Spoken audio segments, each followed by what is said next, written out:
Thank you, Honourable Speaker. I want to thank Honourable Kripal for asking this question because, Honourable Speaker, research is very important for progress and development. No society, no region, no country can advance without undertaking research.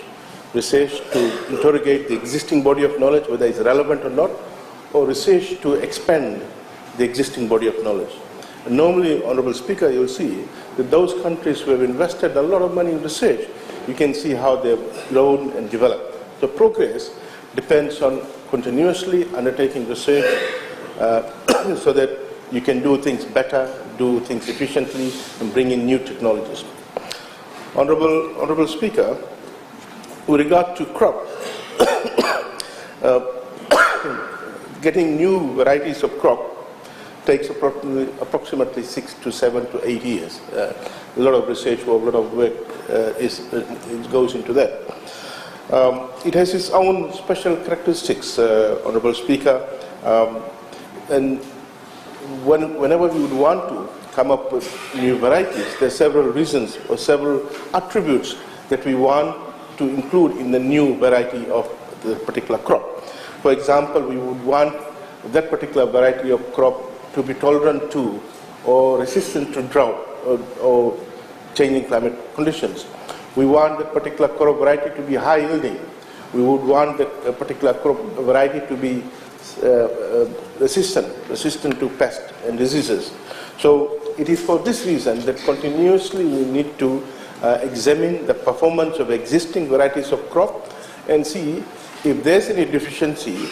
We do research to come up with a variety to deal with the deficiency, or see whether we can raise the benchmark of performance of the variety further.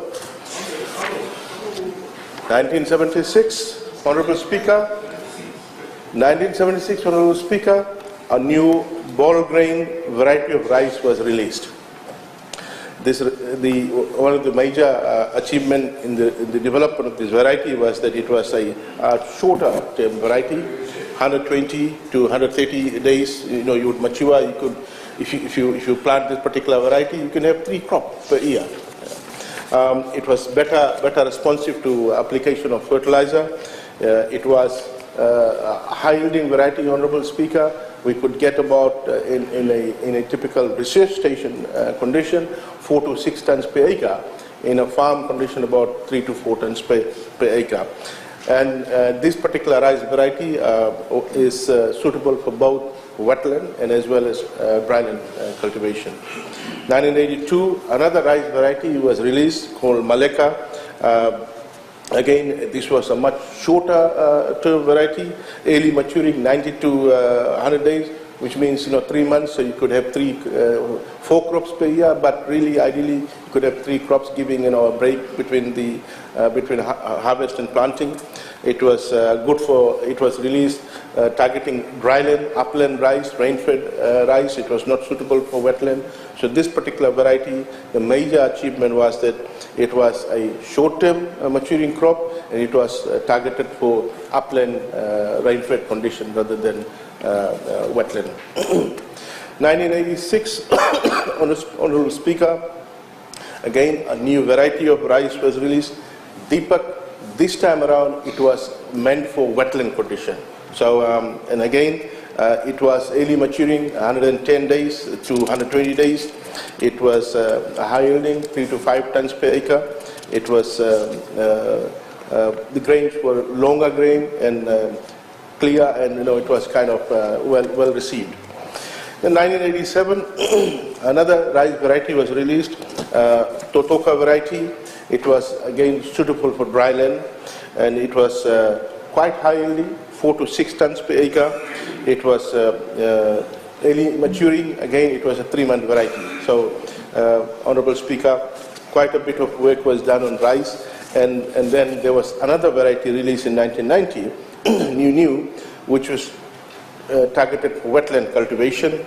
It was quite high yielding, 4 to 6 tons per acre. And again, it was a 3-month crop. So a lot of effort was made to release short-term varieties and varieties which was more susceptible to our conditions and where targeting farmers who are not in irrigated areas. In 1992, Honorable Speaker, a Taro variety, Samoa hybrid, was released. It had good eating quality, it was early maturing, and it was a very high-yielding variety, up to 25 tons per hectare. In 1995, Honorable Speaker, 2 Taro varieties were released, Malekandina and Vulu Ono. The Malekandina was yellow color Taro, quite widely recognized and liked by consumers. It has eating quality, good eating quality. And then the Vulu Ono was developed, which was tolerant to drought and also had yellow flesh. Then 1999, Taro Wararasa variety was released, which had a lot of suckers, so it was good for farmers who would want to get the suckers for planting material. It adapts to a variety of soil condition, and it had good eating quality. 2002, a pigeon pea variety, Bharpur, that was released, given the importance of pulses in our diets and consumption, households consumption basket. It was suitable for dryland cultivation. It was also a dwarf variety, so easy to harvest. Really, Honourable Member, you taking the floor on a point of order. No, sir, just Honourable Speaker says on 45(4) that the reply must be relevant, concise and confined to the subject matter. I think it's a very specific question, sir. The issue there, how many new crops, varieties? So the word new is your prandai there, and also how it will benefit farmers. And the new and the years that you have said, it's not new. Those were previous governments that brought all those crops, and we thank them. Also, most of the answers that he's giving, sir, Honourable Speaker, sir, have been already revealed to this House by his predecessor. So if you can, if the Honourable Minister can stick to the question, you know, we should rule that also out of order, or remind the Honourable Minister to be concise and precise. Honourable Member, I take your point of order, but the question is, can the Minister inform Parliament how many new crop varieties has been released? And he's just been talking about the number of new crops. I can't see where there's a deviation. You have the floor, Honourable Minister. Honourable Speaker, a lawyer can't understand and interpret a question. That's the quality of lawyer we have on the other side.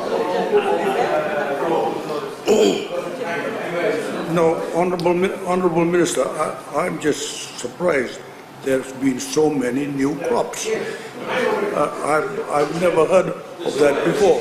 So I'm listening to what you say. Honourable, you have the floor. Thank you. Honourable Speaker,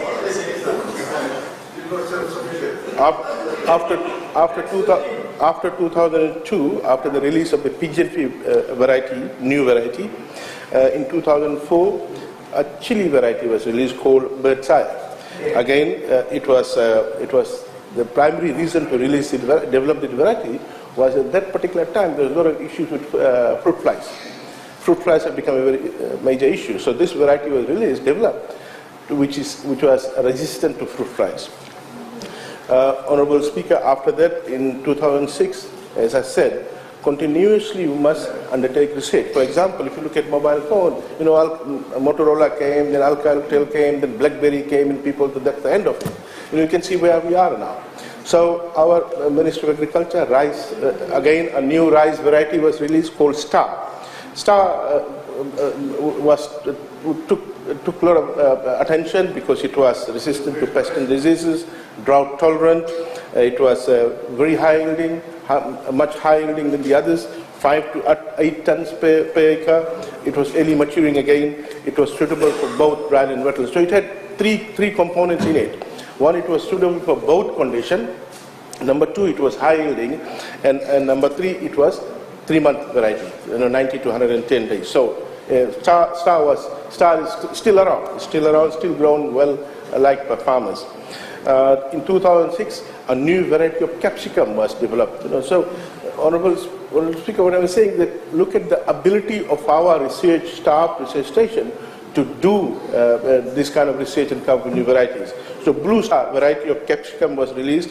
Again, the idea was to come up with a high-yielding variety and under our climatic condition, and it had the capacity of yielding up to 18 tons per hectare of capsicum. Then 2006, also in the same year, a new cowpea variety, Tara was released, which was the primary objective was to have this variety resistant to pest and disease. So it was a variety which was dealing with a particular issue of pest and disease at a particular time. Then in 2007, 2014, a new variety of mung bean was released, Samrat. And as you know, again, mung bean, pigeon pea, these are very important components of pulse seeds, which is a part of our diet. And a lot of households now are consuming pulses. And I will be talking about some of our strategies in the ministerial statement about increasing pulse production. So in 2014, this Samrat variety of mung bean was released, which was a very high-yielding variety. 2015, a Melrose variety of tomato was released. It was developed because at that particular point in time, we had this leaf curl disease. So the primary reason was to develop a variety which is resistant to this particular disease. So this Melrose variety was developed, which also was quite high yielding, 20 tons per hectare. In 2016, 1 year later, another variety, Rio Gold variety of tomato was released, which was to deal with the tobacco mosaic virus that was quite widespread at the particular point in time. Then 2017, a new green pearl variety of guava was released, and this particular guava is fruiting throughout the year. So, Honourable Speaker, that was in 2017. In 2018, we had three major varieties released. One Kodalo, Tarova Loa, and Tarova Bula, which was resistant to taro leaf blight.